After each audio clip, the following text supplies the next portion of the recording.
My name is Candice DeLong. I was an FBI agent for 20 years. I specialized in profiling and tracking violent offenders and serial killers.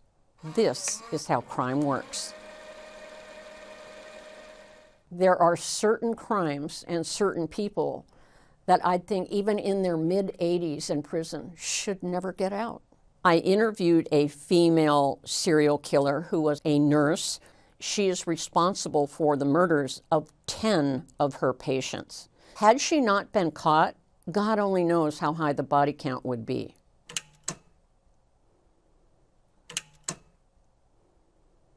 About 8% of all serial killers are women, and sometimes they start when they're teenage girls.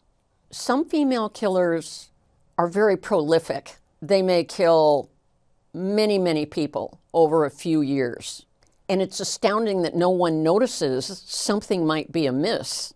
Serial killers, by FBI definition, is 3 victims, not all at once. The series of murders that were eventually determined to have been committed by Aileen Wuornos, the detectives were assisted by the FBI profiling unit.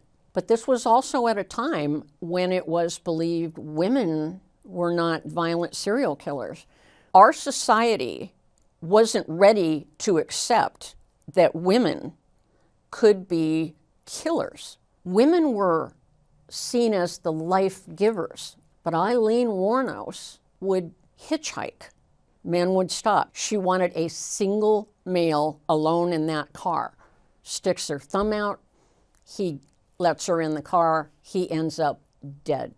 She would talk him into pulling over. They could go have sex off the road, and that wasn't her intention at all. Her intention was to murder. And the interesting thing about Aileen Wuornos and her motivation, it appeared to me to be motivated, killing men by hitchhiking, was revenge, as well as financial gain. She was horribly sexually abused when she was a young girl. Had a very, very difficult childhood and adolescence. She killed 7 men. Had her lover not turned her in, she would have kept doing it. She was eventually convicted, sentenced to death, and executed. Female serial killers, like all serial killers, generally speaking, plan the murder. It's not a spontaneous thing. Sometimes the first murder wasn't planned, it happened, and then the killer realizes after the murder they got away with it. And perhaps they benefited in some way. And then they think, well, that was easy. Women use various methods when they kill people. A frequently seen method is poisoning. What makes murder easy for the poisoner, they have no trouble contaminating food or drink or anything else, because chances are they live with the victim. It's rare for a female killer to torture and sexually assault their victim prior to killing them. We see that far more often in male serial killers. What I think is sadistic, however, is the female poisoner who puts enough poison in the food to make their victim sick but not die. Just historically, women get away with murder a lot easier than men do, especially in an era when we didn't have the medical health care that we have. You have a sick child now that's not getting well, you take them to the doctor or to an emergency room. But back in the 1800s and early 1900s, you could just poison the child and people would feel badly for you. Oh my gosh, you know, she's just had so much bad luck with her. She's lost 5 or 6 of her family members. And did you hear her mother died last week unexpectedly? That made it very easy over centuries for women to get away with murder. I'm Liz Merriweather. I'm the creator and executive producer of Hulu's new crime thriller, Furious. It's a show about an FBI agent, a female serial killer, and the different paths that they take to find justice. and revenge. We have such iconic male serial killer characters in our minds. I was just really interested in complicating that narrative in Furious and really trying to show a killer who you're both feeling for and scared of. One of the reasons I always gravitate personally to watch these kinds of shows is the why. What can drive a person to kill another person? Women are so often underestimated and can really disappear in plain sight. I think that there aren't as many female serial killers, but in my darkest moments, I sort of wonder if there are, but we just have never found them.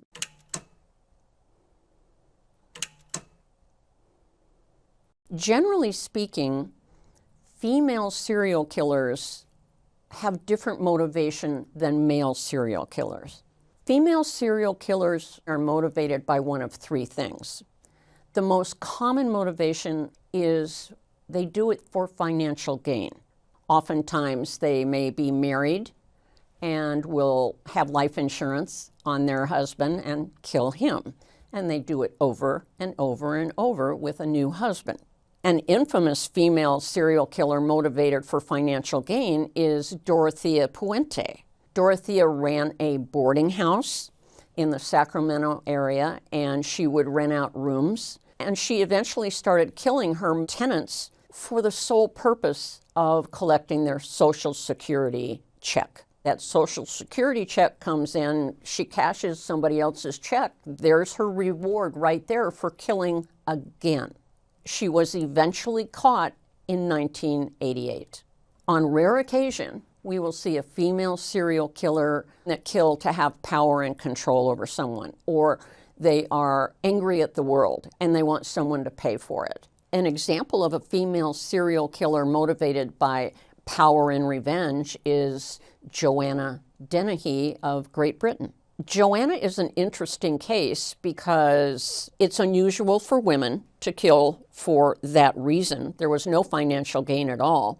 And it appears that she saw herself as some kind of maybe avenging angel. But of course, that's nonsense. She was walking up to total strangers. One evening, she stabbed two men. They were walking their dogs in the park. Generally speaking, female serial killers victimize people that they know. I interviewed a female serial killer who was a healthcare killer. She was a nurse working in a very, very small rural hospital in Texas, Vickie Jackson. Part of her motivation was frustration and anger about her life, and she took out that negative energy on killing people, people who were dependent on her for care. Between the year 2000 and 2001, she is responsible for the murders of 10 of her patients. She would kill her patients by overdosing them with some kind of medication that she had access to. I've interviewed hundreds of people in my first career as a psychiatric nurse and then second as an FBI agent. And Vickie Jackson was the toughest nut to crack I ever talked with. She steadfastly refused to admit that she did what she was convicted of. Had she not been caught, God only knows how high the body count would be.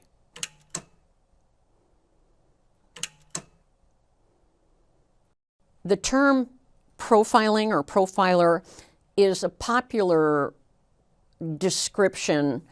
My certificate, upon completion of my training, does not say profiler. It says crime scene analyst, because that's where profiling begins, analyzing the crime scene. Of course, the autopsy is very, very important to know exactly what happened, and there's a lot to be learned from analyzing a crime scene. For example, when someone who is severely mentally ill, such as with schizophrenia or some other types of serious mental illnesses where they are hearing voices, when they kill someone, the crime scene is going to be very chaotic, messy. It's going to be a different crime scene. I was with my partner at a woman's house in suburban Chicago. She had been stabbed to death by an intruder. And my partner and I were there a couple of days afterwards. We're outside figuring out how did the guy get in, and a woman walks up to us with her little boy, who is about 4 years old. And I looked down at this cute little boy, and who's got a crumpled newspaper in his hands, and he holds it up, and I think I said to him, "What have you got there, little man?" And I took it from him, and I unfolded the newspaper. It was the murder weapon. I call it a Rambo knife. The blade was this long, bloody blade. She said he found it under his swing set. The reason this was important to us was it told us where the offender fled after he killed the victim. After a murder like that, the killer runs to safety. Home. He dropped the knife, probably panicked, and just got up and resumed running into that neighborhood over there, and he was eventually apprehended. Walking up to someone on the street, shooting them, and running away. There's not much of a crime scene there. When we're talking about serial killers, they're usually playing out some kind of fantasy they have. And the more chaotic and gruesome and horrible a crime scene is, such as blood smearing, evidence perhaps that the killer drank blood at the crime scene, that tells profilers a lot about the type of person they're looking for. And it also tells profilers, this is going to happen again, maybe pretty soon. Back in the 80s, the FBI started a program, the Department of Justice, called the VICAP, VICAP, and it is a database where, let's say a detective is working on an unsolved murder in San Francisco, and he fills out all this information on a form. It goes to VICAP, it's put in the central computer. And a detective from Minneapolis does the same thing on a murder she's working on or he's working on and sends it into VICAP. And VICAP, well, wait a minute, we have an exact same bizarre behavior happen in San Francisco, and it looks identical to what happened here in Minneapolis. Could this be the same person? And the answer is yes, it could be. One of the things we do know about serial killers is they tend to travel for a variety of reasons. They don't want to draw attention to a particular area so that they can not be identified, elude capture. Sometimes female killers will relocate if they're a black widow and they are targeting a man who has something they want, money, things, land, and they kill him, they acquire everything, then they move on to another location and do the same thing again and again and again. Obviously, they do that so they are not drawing suspicion to themselves. Highly intelligent, methodical, organized serial killers, male or female, tend to not leave much evidence. Frequently, there's just a missing person report. The body isn't even found. Of course, that is not the case with healthcare killers and family mothers killing people in their family. It's more difficult for them to get away with it now than it was over 50 years ago because computerized systems can pick up things in the life insurance industry. And if one person is repeatedly buying life insurance policies on their kids and those kids are dying, it's going to get picked up. Healthcare killers, such as Vickie Jackson was, the crime scene isn't recognized initially as being a crime. It's an older person generally who died, and it's assumed, well, they're old, they're in the hospital because they're sick. These things happen, maybe a heart attack, a fatal stroke. So she didn't come under suspicion for quite a while until the body count started to get too high for a small rural hospital.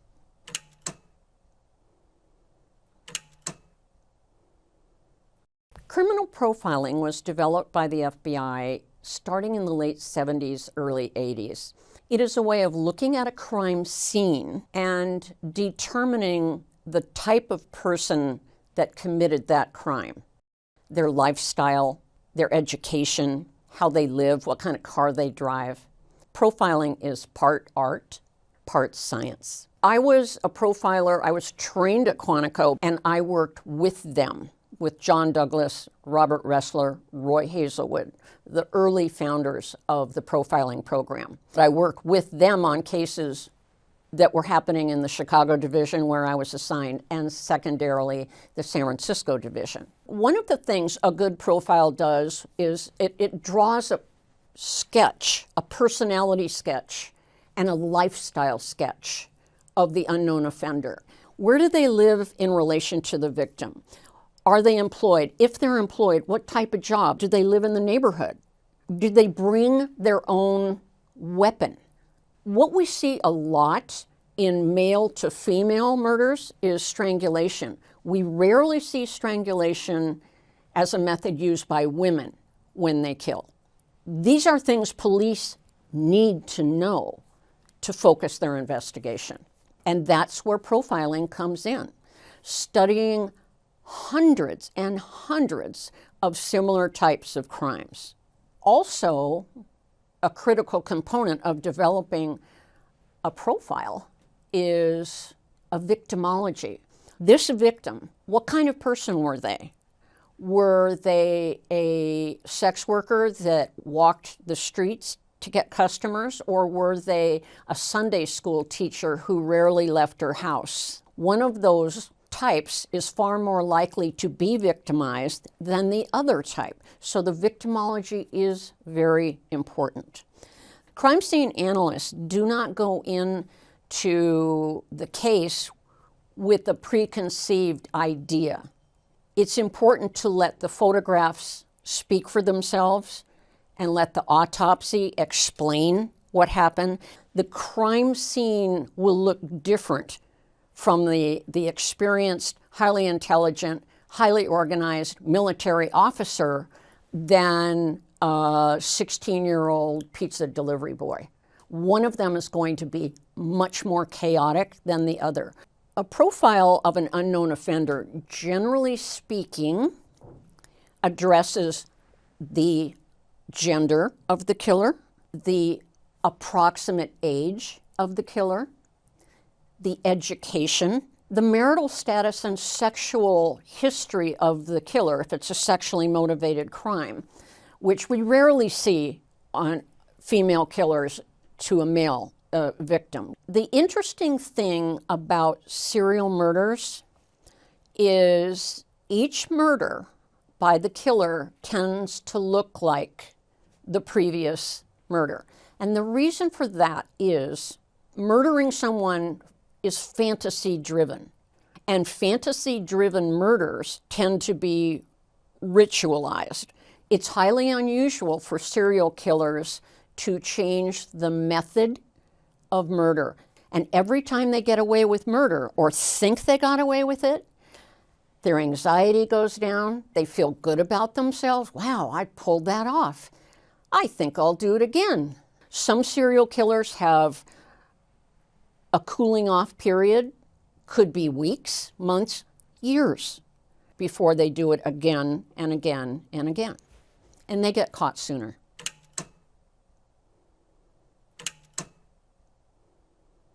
The VICAP system, Violent Criminal Apprehension Program, was implemented in the early 80s, and it is alive and well today. But it's only as good as the information that's put into it. Unless a murder happens on federal land or in a federal building, it comes under the purview of the state where it happens, and homicide investigators are in charge of it. But frequently they will ask the FBI because the resources are so vast.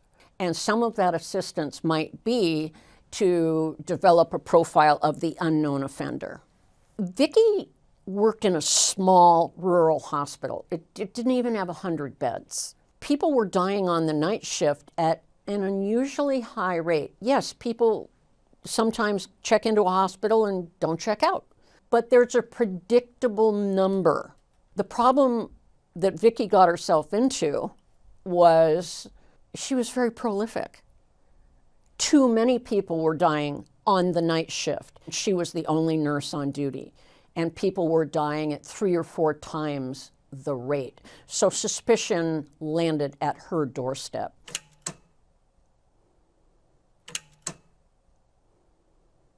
I never made an arrest where there weren't at least 2 or 3 other agents with me, usually bigger men.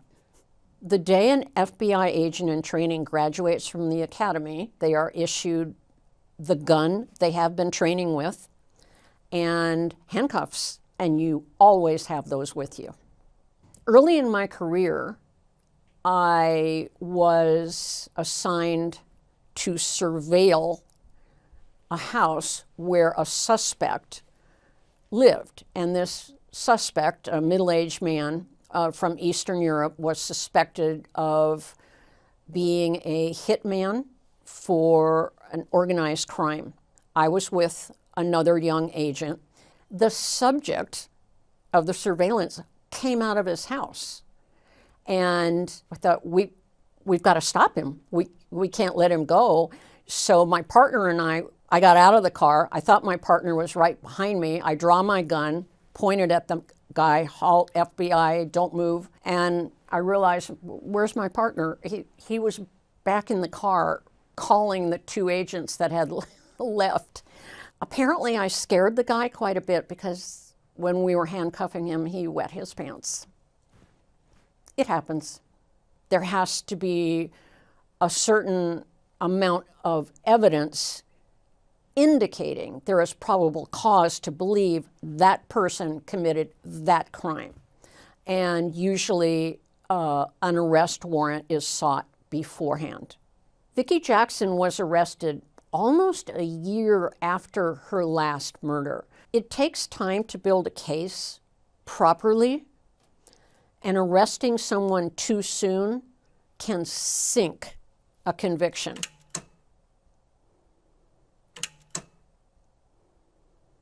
I've interviewed many female killers, and almost every single one of them denied that they are actually guilty of the crime they were in prison for. The most important thing about an interview, a police interview, an interrogation interview, is preparation. What you want to do is get them nailed down to a statement that you'll catch them in a lie, an incriminating lie. The suspect is the last person interviewed, if they are truly believed to be responsible for the crime. I had a partner. He had been a Chicago homicide detective before he became an FBI agent, and we went to profiling school at the same time. Sometimes when we interviewed someone together, I would play dumb, like I was not very bright. And one of the things we found was that, especially if the suspect was a male suspect, that he would disregard that I was even in the room because I was just a dumb broad. If my partner left and then I sit the room and I would start interacting with the suspect, he is seeing me as a stupid woman, and like, well, she's stupid, I could say anything. And it worked. We got a lot of information that way. I don't mind being considered stupid if it's a path to get the information. I've interviewed hundreds of people between my 2 professions, psychiatric nurse for 10 years and an FBI agent. The only thing that made me nervous was fearing that I might not ask the right questions. But I got over that pretty quickly. I interviewed a male killer once who was on death row in Texas. In fact, 2 different men on death row in Texas. And one of them had been convicted of killing his girlfriend and her 2 sons while they were sleeping. His stance was he didn't do it. I guess he figured I hadn't read the file. And he, toward the end of the interview, hit me with a veiled threat. And just for a moment, So he's on the other side of plexiglass. The way he glared at me was unsettling. And I remember thinking, oh, I hope this guy never gets out. Because I was just there to chat. I didn't convict him, and he agreed to an interview.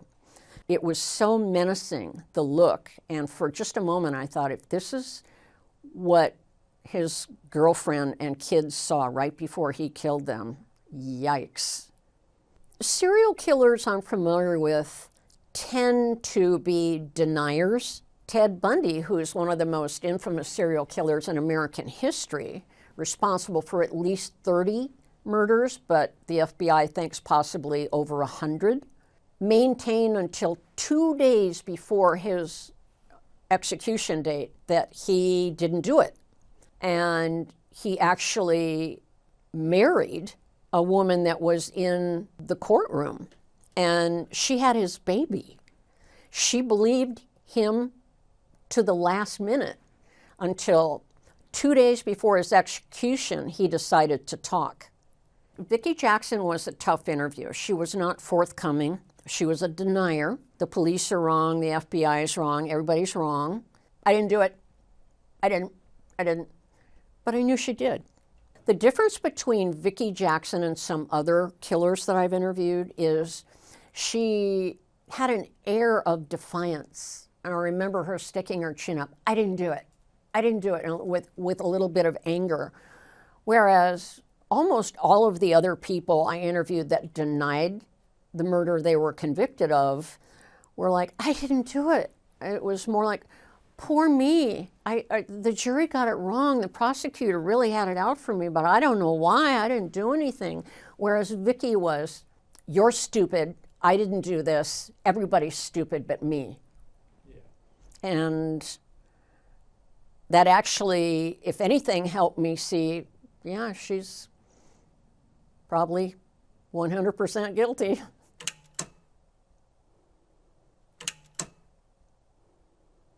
Vickie was convicted of murder, multiple murders, in 2006 and sentenced to spend the rest of her life in prison.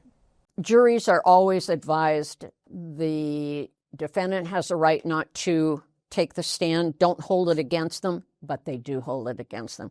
Because if you are innocent, unless you are low IQ or mentally ill, you should be able to get on that witness stand, look at the jury and say, I did not do this. And so when you don't do that, juries are like, what am I doing here? I mean, you're on trial for your life, for your freedom, and you can't look at me and explain that you're wrongly arrested? Do people get convicted wrongly and go to prison? Yes. Not very often. There is one person I interviewed who was convicted of killing 6 people, a family, mom, dad, and 4 kids. That at the end of the interview, I thought to myself, this woman was wrongly convicted. She does not belong in here, because she said something about the case when we were talking that indicated to me she did it, but it was not a premeditated murder. And she absolutely does not belong in prison. She was being held as a sex slave and abused by the couple, and she didn't know anything about fires, but had reason to believe if she started a fire, the place would fill up with smoke, the fire department would come, everybody'd be rescued, and she could run away. But things didn't go the way she'd hoped.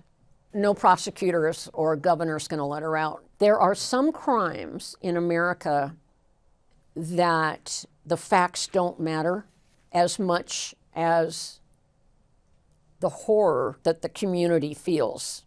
Some of them are where there's a high body count. Somebody's going to prison. They just want them put away.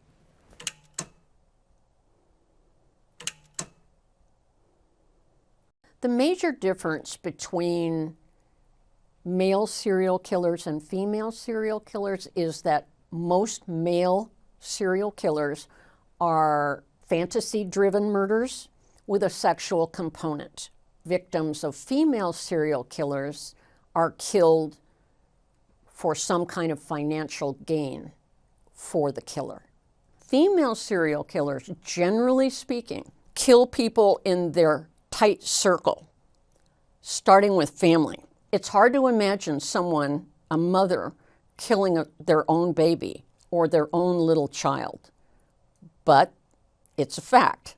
Male serial killers are far more likely to target a stranger. Their motivation, they are fantasy-driven, a fantasy they have been nurturing since they were an adolescent, and their crimes are highly ritualized. I've interviewed some male killers and serial killers that were honest, upfront. Maybe they didn't tell me anything, but they admitted to the murders and why they did it. And then there are male killers that I've interviewed that were absolutely defiant and spent the entire 3 hours talking with me, trying to convince me that they were wrongly imprisoned. With women, I think some of the people I interviewed, including Vickie, their goal was to convince me they were wrongly convicted. The average killer in prison is not someone drooling at the mouth. They're not monsters. As such, have I interviewed some? Yes. And as difficult as it must be to accept that the person you're looking at in the mirror is a killer, still, there are certain crimes and certain people that I think even in their mid-80s in prison should never get out. There's no reason to believe if they have the opportunity to kill again, that they won't. One of the first documented cases of a female serial killer is a woman who was royalty in Eastern Europe. She was the Countess Bathory. She was held in very high regard, and the village and the people there wondered what was happening to their daughters and sisters that would go to work in the castle and never be seen again. Well, she was killing them. Real serial killers generally are not as interesting as Hollywood makes them out to be. When Hollywood is doing a story of a female killer, she's usually pretty, charming, good verbal skills, and she's a trickster. She can get men into her bed easily, kill them and get away with it. But that's not how real life is. But we don't pay good money to see a movie that's boring about real life.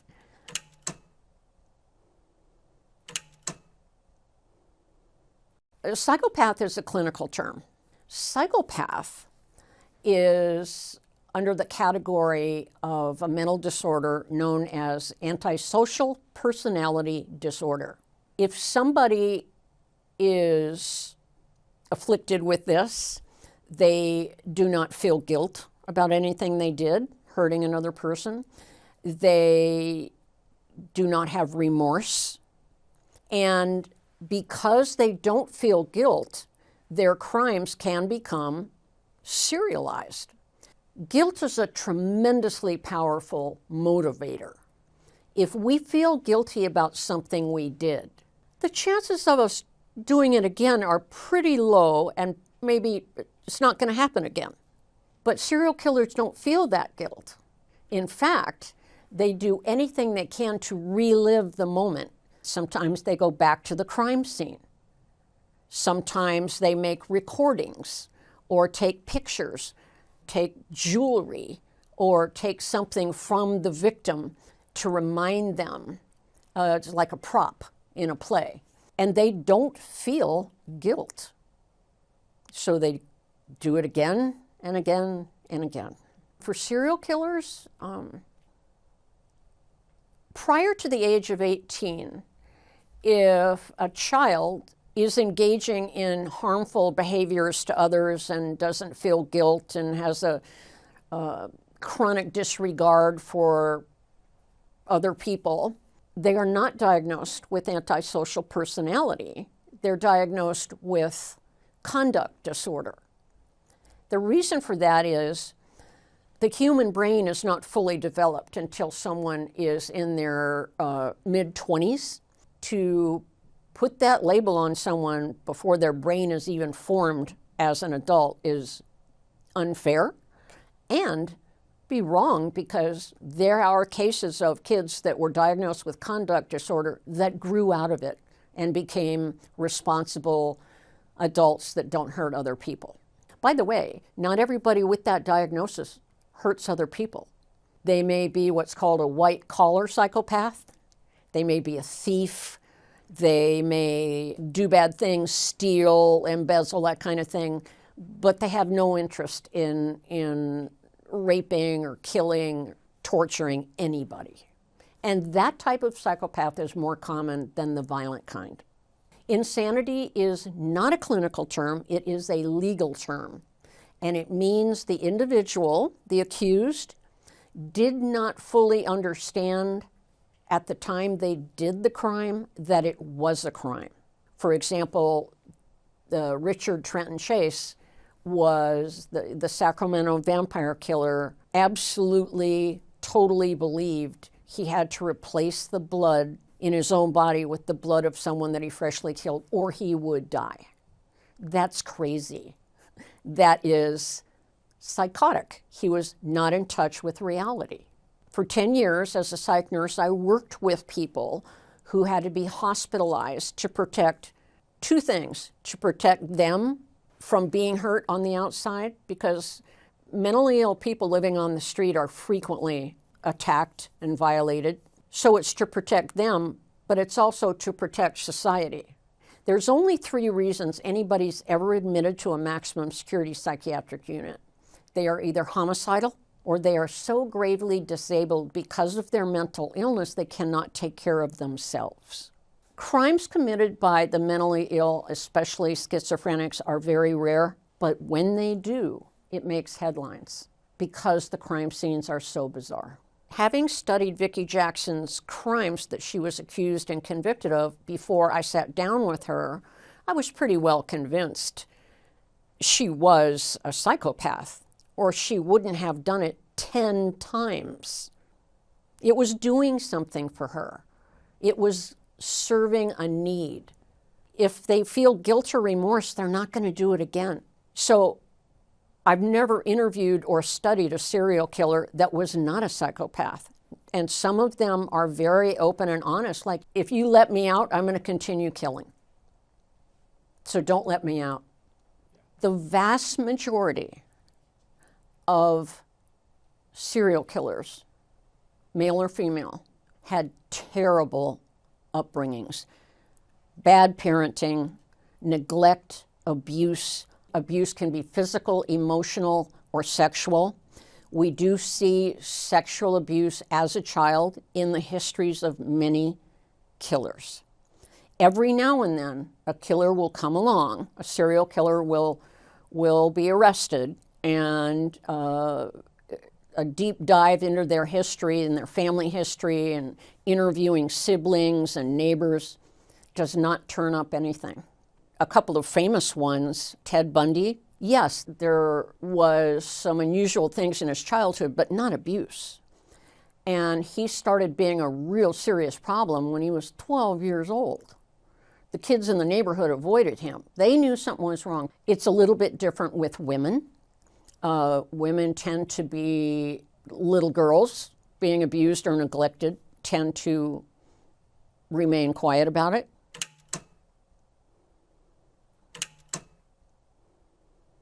My first day of nursing school, I wanted to work with people that were mentally ill. I felt especially drawn to help someone that was having that much trouble getting through life through no fault of their own.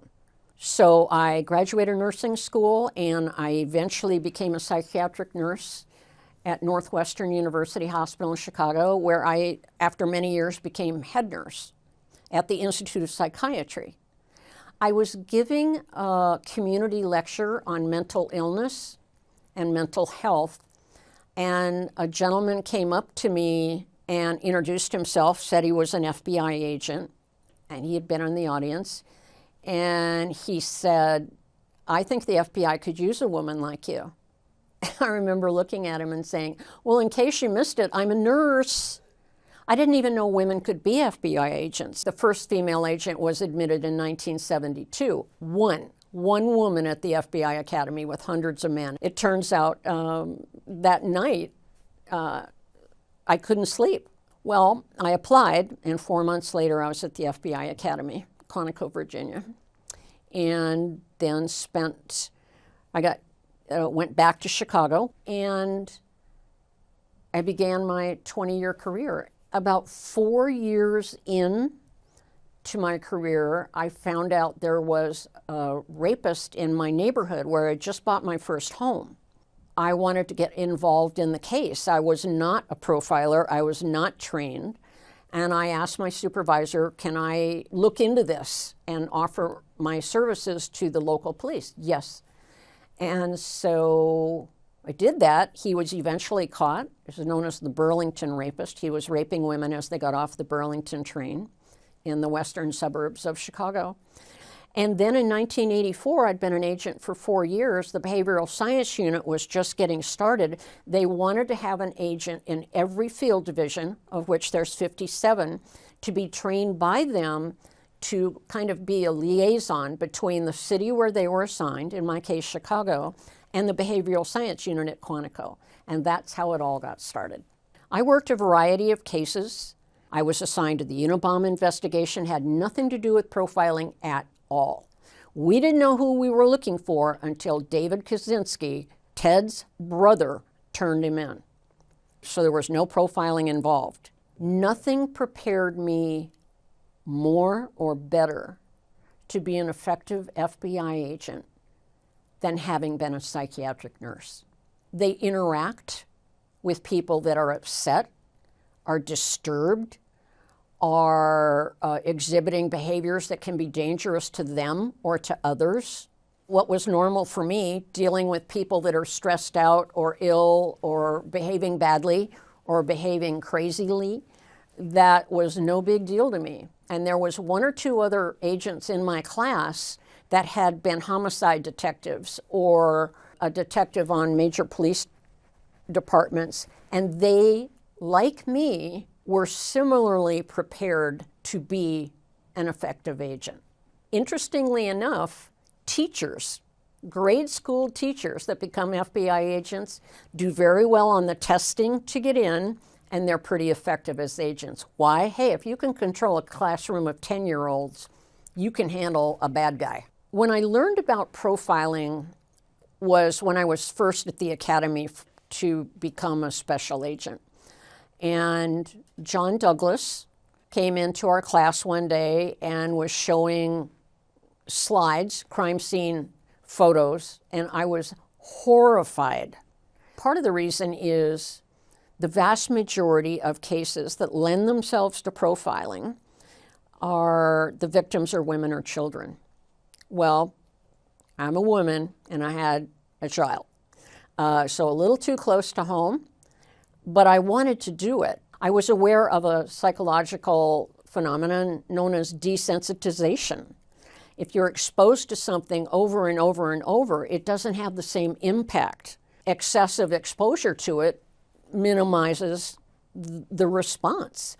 And that is exactly what happened.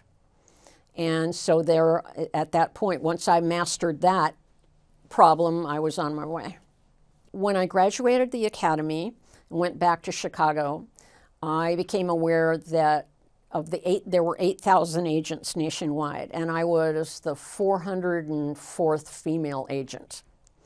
Definitely male-dominated profession at the time.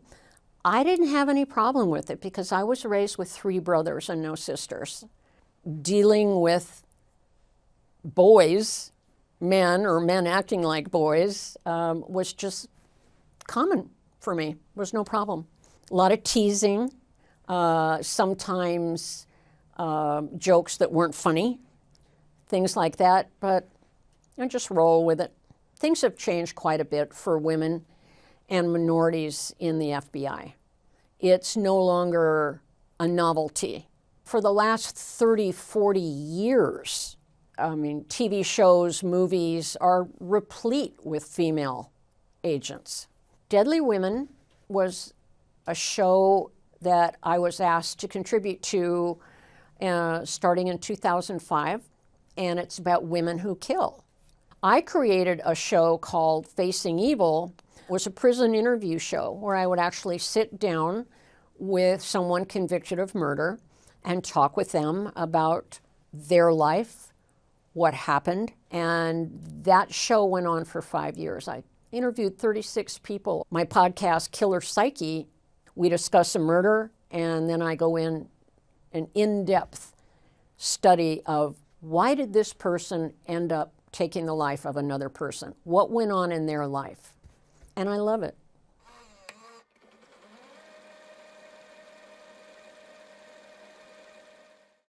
Hi, I'm a producer on How Crime Works. If you enjoyed this video, then please subscribe and comment below with more ideas of topics you'd like us to cover in this series.